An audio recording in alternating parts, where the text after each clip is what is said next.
Halo, perkenalkan nama saya Nurul Anissa Rahmawati dengan NIM 200103049. Pada video kali ini, kita akan membahas tentang teori kepribadian menurut Carl Jung, di mana ia menyebutnya dengan psyche, merupakan istilah yang digunakan untuk menggambarkan keseluruhan kepribadian seseorang. Nama lengkapnya adalah Carl Gustav Jung. Ia lahir 26 Juli 1875 di Caswil, Swiss. Ayahnya bernama Paul Jung dan ibunya bernama Emily. Ayahnya adalah seorang pastor, sehingga ia tumbuh dan besar dalam keluarga yang religius. Hal itu mempengaruhi pemikiran-pemikirannya dalam teori-teori yang ia kemukakan. Kemudian, pada tahun 1900, Jung kemudian lulus dari Universitas Basel dan ia menjadi asisten dokter pada klinik psikiatri di Bulgozli.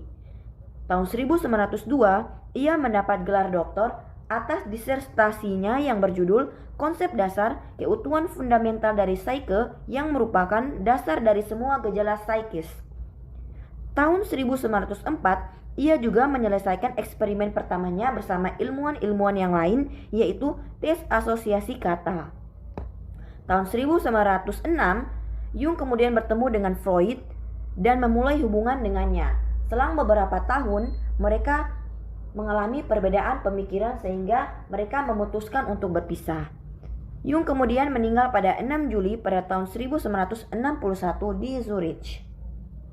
Jung kemudian membagi struktur kepribadian menjadi 3 bagian, yaitu ego sadar, ketidaksadaran personal, dan ketidaksadaran kolektif. Yang pertama adalah ego sadar, yang merupakan bagian jiwa sadar yang berisi pikiran-pikiran, persepsi yang disadari, ingatan-ingatan, dan perasaan. Nah, ego sadar ini terbagi menjadi 2, yaitu fungsi jiwa dan sikap jiwa. Ada 4 fungsi jiwa, yaitu thinking, intuiting, feeling, dan instinct. Kemudian, sikap jiwa terbagi menjadi 2, yaitu extrovert dan introvert. Yang kedua adalah ketidaksadaran personal, merupakan pengalaman individu selama hidupnya, berupa ingatan, impuls masa lalu, kejadian yang terlupakan, dan pengalaman yang disimpan. Ketidaksadaran personal ini berada di antara ambang batas kesadaran dan juga ketidaksadaran. Selanjutnya adalah ketidaksadaran kolektif, merupakan pengalaman masa lalu yang diwariskan secara turun-temurun dari nenek moyang yang membentuk sistem pada individu. Hal ini disebut dengan archetype. Archetype menjadi medan atau pusat ketidaksadaran yang mempengaruhi kesadaran individu. Beberapa jenis archetype yang dikemukakan oleh Jung. Yang pertama adalah persona and shadow. Persona adalah kepribadian yang ingin ditampakkan pada dunia luar. Sedangkan shadow atau bayangan adalah sisi gelap individu yang ia sembunyikan. Archetype yang kedua adalah anima dan animus. Anima adalah sisi feminim laki-laki, bisa didapatkan dari gambaran perempuan di sekitarnya seperti ibu, saudara perempuan, dan kekasih.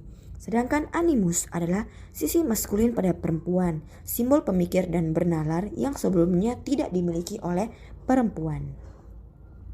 Selanjutnya adalah Great Mother, yaitu menunjukkan 2 sisi, kelembutan dan pengasuhan yang menentang.